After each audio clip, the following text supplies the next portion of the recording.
En los artículos anteriores vimos que la naturaleza y el rumbo de la iglesia que Jesús había establecido en el primer siglo fueron cambiando paulatinamente a medida que se introdujeron prácticas y doctrinas diversas. Como era de esperarse, surgieron fuertes discrepancias y contiendas que prontamente se extendieron por todas las iglesias. Se formaron luchas de poder y escuelas de pensamiento muy influyentes que causaron polarizaciones incluso entre los cristianos seguidores de la enseñanza apostólica. Desafortunadamente, aquellos cristianos gradualmente abandonaron la práctica de dirimir sus diferencias apelando al amor y a la palabra revelada, y optaron por apelar más a la autoridad de los supuestos obispos, siguiendo listas no siempre confiables de sucesión apostólica. Más tarde vino la idea de los concilios, de estos supuestos sucesores de los apóstoles, y luego, peor aún, la búsqueda de la aprobación por los poderes políticos de su época. A partir del siglo IV, la conexión inicial con Jesucristo y el compromiso con su plan de redención se fue esfumando con mayor rapidez, especialmente a partir de la fecha en que la Iglesia empezó a gozar de la aceptación y el apoyo del imperio. Además, dado que en la antigüedad era común que los pueblos adoptaran fácilmente la religión de sus emperadores, la conversión de Constantino y el hecho de que después de él los gobernantes fueran generalmente cristianos fueron dos factores que hicieron que muchas personas se añadieran a las filas de la iglesia, pero sin convicción ni verdadera formación apostólica. Estos nuevos cristianos simplemente querían una religión, preferiblemente con rituales acogedores y una apariencia majestuosa. Por otra parte, también la concentración del prestigio y el poder en los líderes eclesiásticos y su estrecha relación con los poderes políticos seculares del Imperio Romano, ya de por sí dividido, fueron dos circunstancias que contribuyeron a que se fomentara más desde los comienzos de la Edad Media en el siglo V el creciente distanciamiento entre la Iglesia occidental y la oriental. De por sí, las diferencias culturales eran profundas y además, en uno y otro lado del imperio, las condiciones políticas iban haciendo la brecha también más honda. En este ambiente, las grandes discusiones teológicas que suscitaban las escuelas iban marcadas con el favor o la desaprobación de los emperadores, quienes hacían sus decisiones más por consideraciones políticas que bíblicas. Fue así como, eventualmente, después de más de 500 años de distanciamiento, el 16 de julio de 1054, se produjo definitivamente el cisma entre la Iglesia Católica Romana y la que vino a ser la Iglesia Católica Ortodoxa. La Iglesia Ortodoxa, igual que la Iglesia Católica Romana, fundamenta su existencia en la sucesión ininterrumpida de obispos desde la época de los apóstoles originales de Jesús. En la actualidad cuenta con más de 300 millones de fieles en todo el mundo y está organizada en torno a 15 patriarcados autónomos e independientes. Los patriarcas ejercen su autoridad en sus respectivas jurisdicciones, respetando cordialmente sus límites, y resuelven sus problemas sin acudir a ninguna autoridad superior.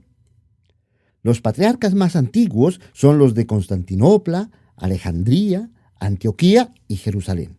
El patriarca de Constantinopla goza de una posición especial de honor, pero no tiene jurisdicción sobre los dominios de los demás patriarcas. Además, hay otras iglesias ortodoxas que se gobiernan a sí mismas y que no están subordinadas a los patriarcas oficialmente reconocidos. Para finales del siglo XV, la situación de la Iglesia Católica Romana era absolutamente deplorable. El poder había corrompido a los líderes. Los ministerios ya no eran oportunidades de servicio amoroso y abnegado, sino posiciones eclesiásticas que se compraban y se vendían sin ningún miramiento o atención a la vocación o el carácter moral de quienes las negociaban. Desde los papas hasta los monjes, los prelados de la iglesia ostentaban sin reparos el derroche de cosas y el libertinaje sexual. El pueblo empobrecido vivía en completa ignorancia, hundido en la superstición. A los papas les interesaba más el lujo y la gloria de Roma que el progreso del mensaje de amor humanizante y esperanzador que Jesús proclamó desde la cruz. Era obvio que la Iglesia Católica Romana se había apartado de aquella muchedumbre de personas sencillas y comprometidas que en los primeros siglos de nuestra era estuvieron dispuestas a dar su vida para mantener con pureza y con honor el ideal del crucificado. No solamente la explotación de los pastores a su grey y su escandalosa avaricia e inmoralidad separaban esta nueva y decadente iglesia de la primitiva. Muchos dogmas y prácticas ajenas a las enseñanzas originales de los apóstoles se habían introducido a lo largo de los años y eran tenidos por dogmas de fe que todo creyente debía confesar, so pena de ser enjuiciado por la severa Inquisición. Para colmo de cosas, la Biblia solo estaba disponible en latín y la gente común de muchos pueblos que ni hablaban ni leían latín no tenían acceso a ella. Después de la caída de Constantinopla en 1453, llegaron a Occidente textos bíblicos griegos y en algunos estudiosos que empezaron a leerlos se despertó la llama de una reforma que pudiera llevar a la Iglesia a retomar el rumbo marcado en las fuentes originales de la fe, es decir, en los escritos del Nuevo Testamento. Estando así las cosas, a principios del siglo XVI, Martín Lutero propuso cambiar algunas doctrinas y prácticas de la Iglesia Católica Romana que a su parecer no estaban de acuerdo con las Escrituras. Puesto que la Iglesia Católica rechazó rotundamente esta propuesta, surgió un movimiento nuevo, separado, conocido como el movimiento de la Reforma Protestante. La idea de Lutero era que la Biblia y no la jerarquía católica debería ser la autoridad final en asuntos de fe. Él creía que las personas se salvan por su fe en Jesucristo y no por el cumplimiento de obras o ritos impuestos por la Iglesia. Lutero se opuso especialmente a la venta de indulgencias, explotación sin escrúpulos de la fe ignorante y los temores de los fieles. Por su parte, paralelamente en Suiza, Ulrico Zwinglio llegó también a conclusiones similares a las de Lutero en Alemania y lideró la reforma en su región. El siglo XVI era una época de grandes cambios en Europa. Soplaban fuerte los vientos del humanismo y el nacionalismo. Varios sectores de aquellas sociedades convulsionadas vieron en las ideas de los reformadores un punto de apoyo para adelantar sus ideales nacionalistas y los intereses de su respectiva clase. A la vez, las corrientes de la época influían también sobre el pensamiento de los reformadores mientras ellos aspiraban a contar con el apoyo de sus pueblos. Zwinglio, por ejemplo, a pesar de insistir en que los actos como la participación de la Cena del Señor eran simplemente expresiones simbólicas de la fe, mantuvo la práctica del bautismo de infantes a pesar de lo contradictoria que ésta era con respecto a sus propios planteamientos. Después de todo, si el bautismo era solamente un símbolo de fe, ¿qué sentido tiene practicarlo en una persona que no entiende lo que está pasando? Fue así como a principios del siglo surgieron dos corrientes de la Reforma, la Iglesia luterana por un lado y la Iglesia reformada por el otro. Lutero, por una parte, esperanzado en tener más adeptos y lograr más apoyo para su causa en Alemania, no quería causar tropiezos ni distanciamientos innecesarios con los católicos de su país. Por ello insistía en que solo era necesario cambiar aquellas prácticas o doctrinas que abiertamente contradecían a las Escrituras.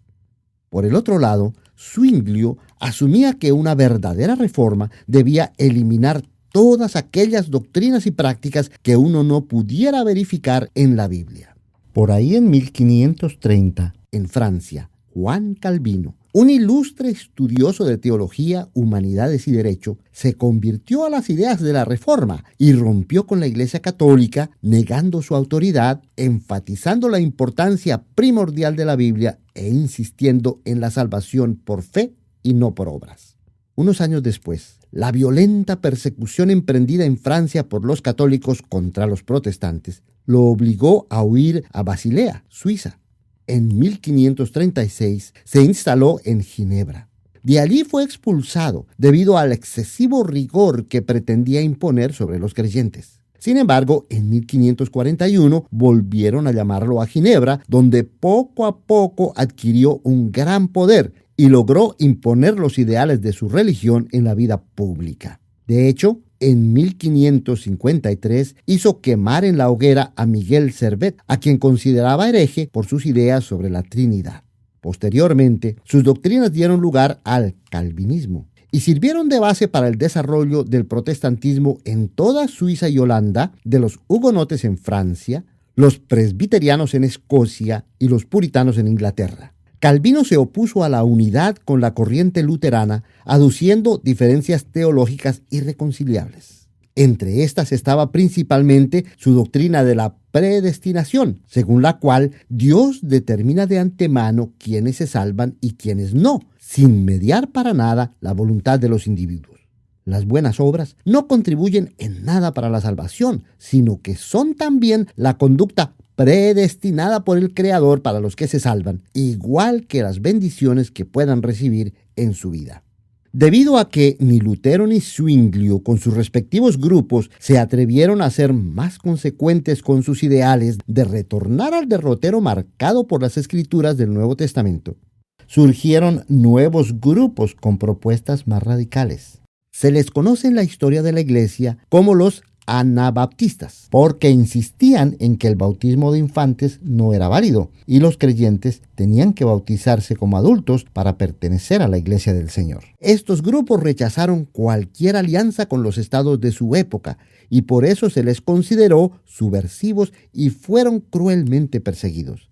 Al morir la primera generación de líderes pensadores, la segunda generación, impulsada principalmente por campesinos resentidos, se volvió más radical aún. Rehusaron pagar impuestos e intereses y empezaron a predecir la inminente segunda venida de Cristo y eventualmente, en algunos casos, formaron movimientos revolucionarios violentos. Después de la derrota de los anabaptistas revolucionarios en Münster, Alemania, en 1535 surgió una nueva generación de pacifistas. Uno de ellos, Menno Simons, fundó en Holanda la denominación de los menonitas. Los menonitas ejercieron una influencia notable sobre un grupo de ingleses que habían huido a Ámsterdam por causa de la persecución. Uno de ellos, Jan Smith, fundó en 1609 la primera iglesia bautista inglesa. A partir de 1534, la Iglesia Católica de Inglaterra se separó de Roma cuando el rey Enrique VIII rompió relaciones con el Vaticano luego que el Papa Clemente VII le negara la anulación de su matrimonio con Catalina de Aragón para casarse con Ana Bolena. El rey se declaró cabeza de la Iglesia en Inglaterra, anuló su matrimonio con Catalina y determinó no continuar pagando tributos a Roma. Enrique VIII no estaba realmente interesado en una reforma doctrinal de la Iglesia. Sus intereses eran predominantemente políticos. Sin embargo, sus políticas fueron bien recibidas por varios sectores de Inglaterra que ya tiempo atrás querían ser independientes de Roma y que veían en ellas la posibilidad de llevar a cabo cambios más profundos. Catarina Parr, la sexta y última esposa de Enrique VIII, simpatizaba con la reforma. Así, después de la muerte de Enrique VIII, la Iglesia en Inglaterra tomó más rasgos del protestantismo y se distanció más de la Iglesia Católica. Todos los creyentes pudieron participar del pan y de la copa en la comunión. Los clérigos pudieron casarse, las imágenes se quitaron de los templos y los cultos se celebraron en inglés. Después, tras el mandato de María la Sanguinaria, hija de Enrique VIII y Catalina, quien quiso restaurar el catolicismo en Inglaterra, condenando a casi 300 líderes religiosos a la hoguera. Elizabeth, su media hermana, hija de Ana Bolena, asumió el trono y siguió una política de acercamiento en la que se mantuvieron la separación de Roma y varios elementos de la reforma protestante, a la vez que prácticas y credos tradicionales, como el uso de imágenes, pero sin venerarlas. La iglesia anglicana se considera una iglesia católica reformada o una iglesia protestante sin nexos directos con los padres de la reforma. En Estados Unidos, a raíz de la experiencia de la Revolución Americana y el ambiente progresivamente favorable para el pluralismo, floreció y se desarrolló la idea del denominacionalismo. La palabra denominación connota la idea de que la iglesia es una entidad invisible que está representada por las diversas denominaciones o nombres que tienen las agrupaciones y organizaciones voluntarias que forman libremente los cristianos según sus preferencias personales. Entre las muchas denominaciones que hoy por hoy se han extendido por todo el mundo, tenemos la Iglesia Adventista del Séptimo Día, fundada al principio de los años 1800, la Iglesia de Jesucristo de los Santos de los Últimos Días o la Iglesia de Mormón, fundada por José Smith en 1830 en Fayette, Nueva York. Los Testigos de Jehová, denominación fundada por Charles T. Russell en 1879. Las iglesias pentecostales y las asambleas de Dios, fundadas a principios de los años 1900. Y la Iglesia del Nazareno, que resultó de la unión de varios grupos independientes en 1907 y 1908. Este resumen brevísimo de la historia cristiana es una aproximación al panorama frente al cual hay que considerar el tema que nos concierne en esta serie, las doctrinas de la Iglesia. Las experiencias de los cristianos en otras épocas, por una parte, ilustran una amplia gama de retos, aciertos y equivocaciones. Y por otro, nos presentan el trasfondo de las diversas doctrinas que con frecuencia encontramos en las iglesias actuales. ¿Debe la iglesia que fue fundada para navegar contracorriente simplemente seguir el curso de los tiempos? ¿Cómo puede una iglesia llevada de un lado a otro por vientos doctrinales formados en las pasiones y ambiciones de las naciones ser señal de esperanza y transformación? Nuestra era está marcada por cambios sin precedentes. Vivimos en una época postcristiana, en la cual tal vez la mayoría ha perdido la fe en lo que el cristianismo pueda aportar en el mundo después de tantos siglos de alianzas y compromisos con los poderes de la tierra. Para muchos, la única esperanza está en la fortaleza y en la fe individual que cada uno pueda tener. Sin embargo, si hemos de creerle a Jesucristo, Dios espera que nosotros seamos la sal y la luz del mundo, lo que significa que debemos enseñarle a otros lo que hemos aprendido de Él.